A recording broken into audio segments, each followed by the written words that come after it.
Halo semua, perkenalkan nama saya Devi Bunga Permatasari Nababan dengan NIM 118260014 dari Program Studi Farmasi Institut Teknologi Sumatera. Di video kali ini saya akan menjelaskan cara pengelolaan limbah farmasi rumah tangga.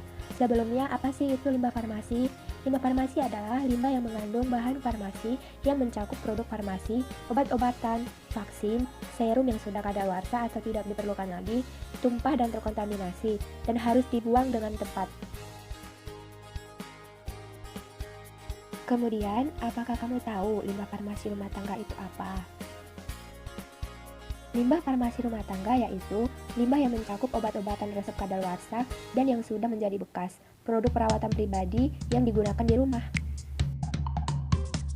Kemudian, saya akan menjelaskan limbah farmasi rumah tangga antibiotik.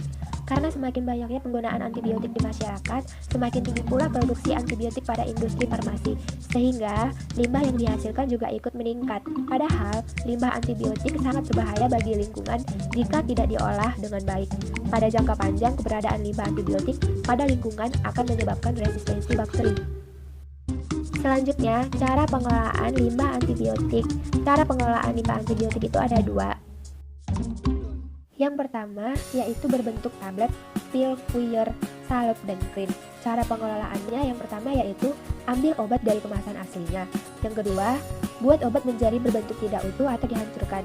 Yang ketiga, campurkan obat dengan barang yang tidak enak seperti ampas kopi, tanah, atau bahan kotor lain.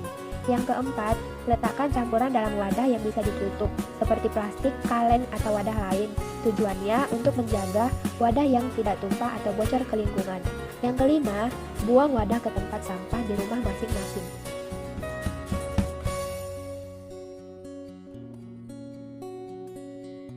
Selanjutnya, yang kedua yaitu yang berbentuk sirup dan cairan obat luar. Cara pengelolaannya yang pertama yaitu periksa obat di dalam botol. Apabila terdapat endapan atau obat mengental, tambahkan air dan kocok untuk melarutkan endapan. Yang kedua, tuangkan cairan ke dalam plastik. Yang ketiga, tambahkan barang padat yang tidak enak seperti ampas kopi, tanah, atau bahan kotor lain. Yang keempat, tutup plastik dengan rapat. Yang kelima, buang plastik ke tempat sampah. Kemudian selanjutnya saya akan menjelaskan cara membuang wadah obat yang benar.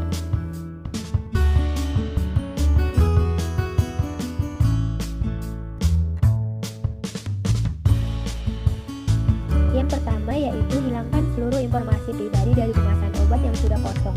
Tujuannya untuk melindungi identitas dan data pribadi seperti nama dan tanggal lahir pasien. Yang kedua, wadah berupa botol plastik, pot plastik, atau botol kaca dibuang dengan cara menghilangkan semua label dari wadah obat dan tutup botolnya dengan cara digunting atau dipecah kemudian dibuang di tempat sampah. Yang ketiga, wadah berupa box, dus, atau tub hendaknya digunting terlebih dahulu sebelum dibuang di tempat sampah. Kemudian, cara penanganan limbah antibiotik. Sebaiknya untuk obat-obat antibiotik tidak dibuang di toilet karena di dalam toilet terdapat bakteri pembusuk kotoran yang tidak bisa berfungsi apabila terkena obat tersebut. Disarankan untuk obat-obat tersebut diencerkan terlebih dahulu dengan air, lalu diaduk dan kemudian dibuang ke lubang tanah. Jika obat tersebut kadaluarsa, masyarakat bisa menyerahkannya kepada puskesmas.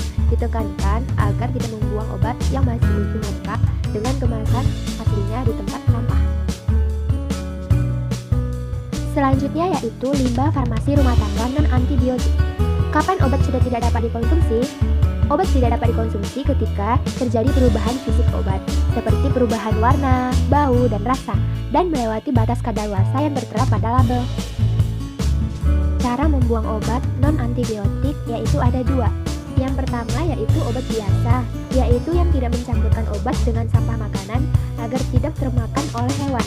Yang kedua, obat berbahaya, seperti obat kanker, sebaiknya kembalikan ke rumah sakit atau konsultasikan ke apoteker.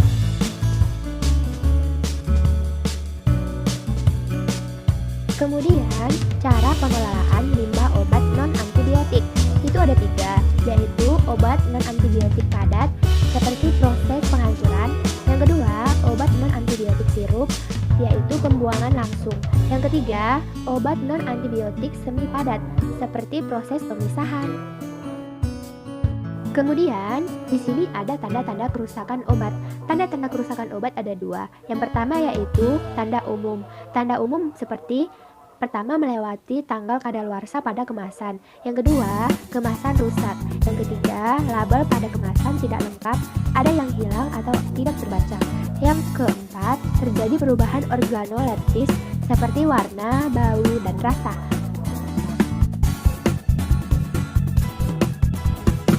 Kemudian yang kedua yaitu ada tanda khusus. Pada sediaan tablet, kapsul, serbuk atau puyer, cairan, semi solid seperti salep, gel, dan krim, produk steril atau injeksi, dan aerosol memiliki tanda khusus seperti perubahan organoleptik seperti warna, bau, dan rasa.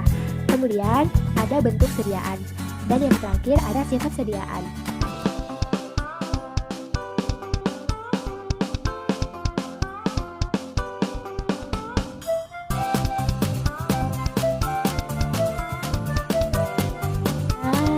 Sekian informasi dari saya. Apabila ada kesalahan kata, saya mohon maaf.